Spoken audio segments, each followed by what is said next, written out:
आज मधुरा जी की छोटी बहू अनन्या की गोद भराई थी। सुबह से ही घर में काफी चहल पहल थी।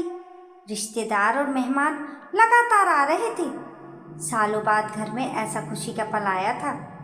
इसलिए मधुरा जी ने पूरे उत्साह और धूमधाम से ये कार्यक्रम तय किया था। पूरे मोहल्ले को भी निमंत्रण दिया गया था। प्रिया, जो मधुरा जी की बड़ी बहू थी, पूरी तन्मयता से मेहमानों का स्वागत कर रही थी और घर की सभी जिम्मेदारी संभाल रही थी। उसका अनन्या के साथ बहुत गहरा लगाव था। वह अनन्या को छोटी बहन की तरह मानती थी और खूब प्यार करती थी। भले ही उनकी उम्र में काफी फर्क था। प्रिया की शादी को 7 साल हो चुके थे, परंतु उसे माँ बनने का सुख अभी तक नहीं मिला था। अनन्या भी उसे जेठानी नहीं बल्कि बड़ी दीदी ही समझती थी। प्रिया भी अनन्या का वही ख्याल रखती थी जो एक बहन रखती है।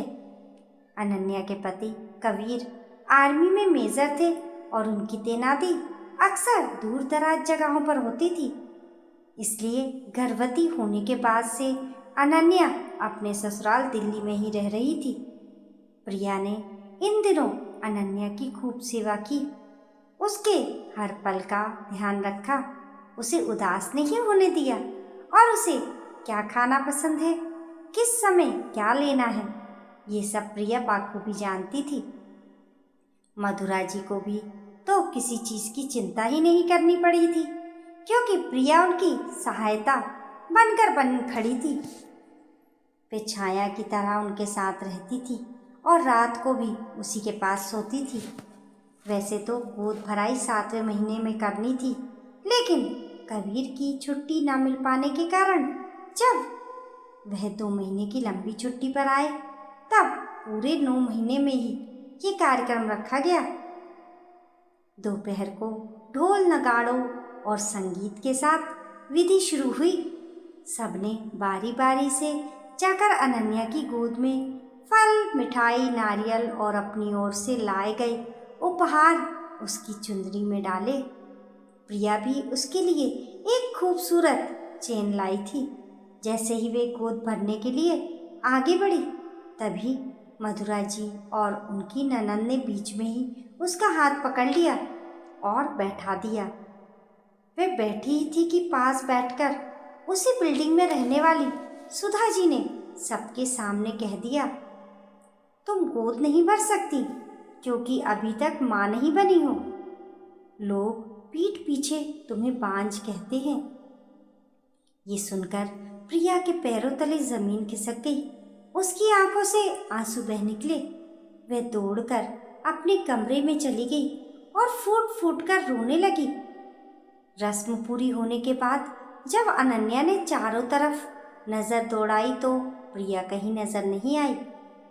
उसने कबीर से कहा, दीदी दिख नहीं रही हैं, उन्हें बुला लीजिए। लेकिन मधुरा जी ने बीच में ही टोक दिया, अरे कबीर, मैंने उसे काम से बाहर भेजा है, अभी आ जाएगी। अंत में सभी विधियां समाप्त होने के बाद अनन्या को आराम करने के लिए कमरे में भेज दिया गया। इधर प्रिया रात तक अपने कमरे से बाहर नहीं निकली। जब उसके पति विकास ने पूछा तो उसने बस इतना कहा, कुछ नहीं, सिर दर्द हो रहा है। विकास ने कहा, अच्छा, मैं यही खाना ले आता हूँ, दवा खाकर सो जाओ। तुम सबका तो ख्याल रखती हो पर अपना नहीं। सुबह से इतनी भागदौड़ कर रही हो, थक गई होंगी।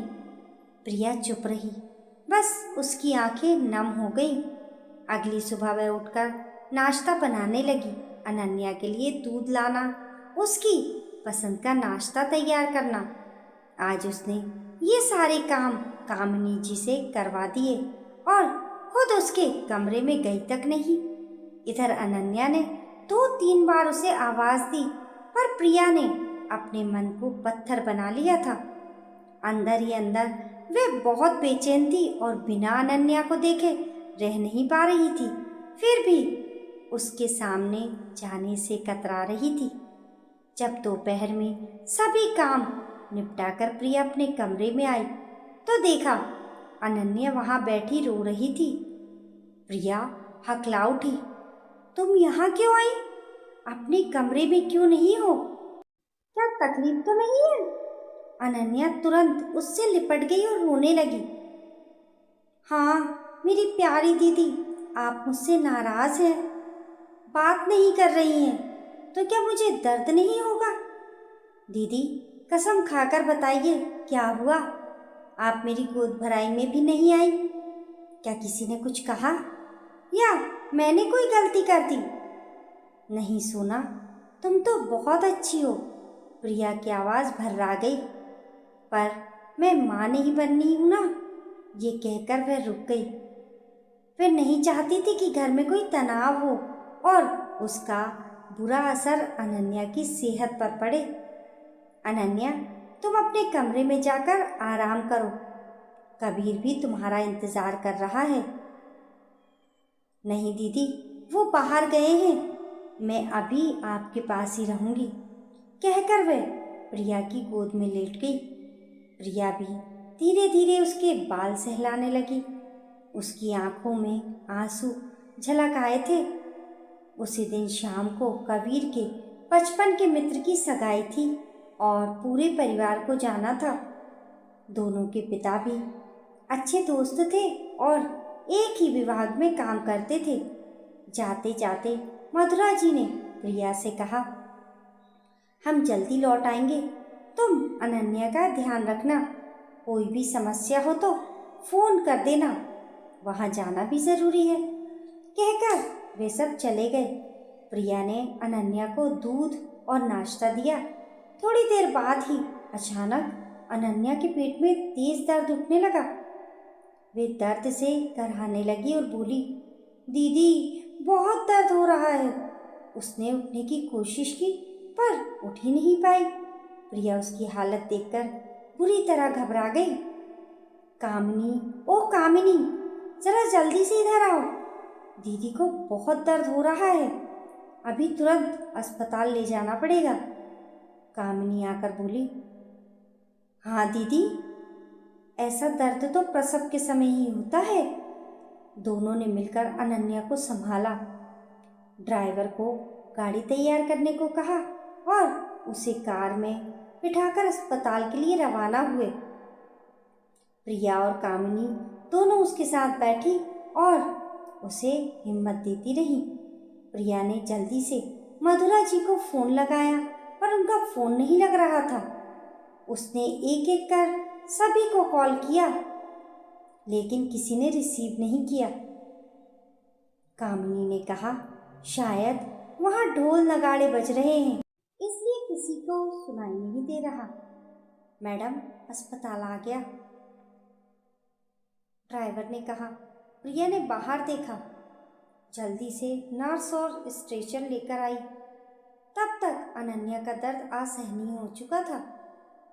दीदी, मुझे और मेरे बच्चे को बचा लीजिए, मैं मर जाऊंगी, कबीर को बुलवा दीजिए, मुझे उनसे मिलना है।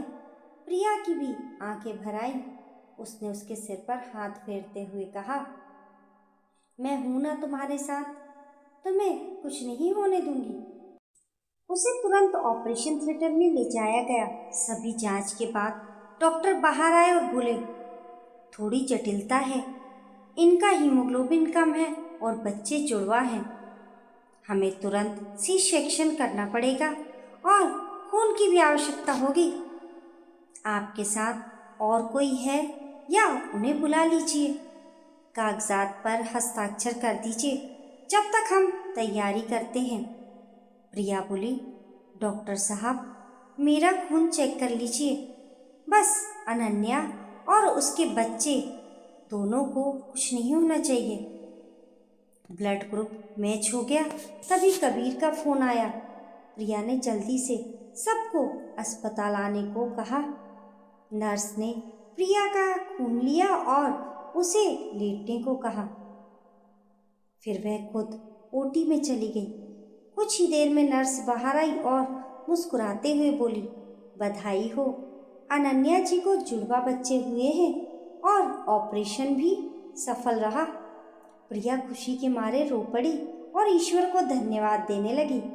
तब तक पूरा परिवार भी पहुंच चुका था। सबने एक दूसरे को बधाई दी। नर्स ने कहा, आज प्रिया जी के कारण ही जच्चा बच्चा दोनों सकुशल हैं।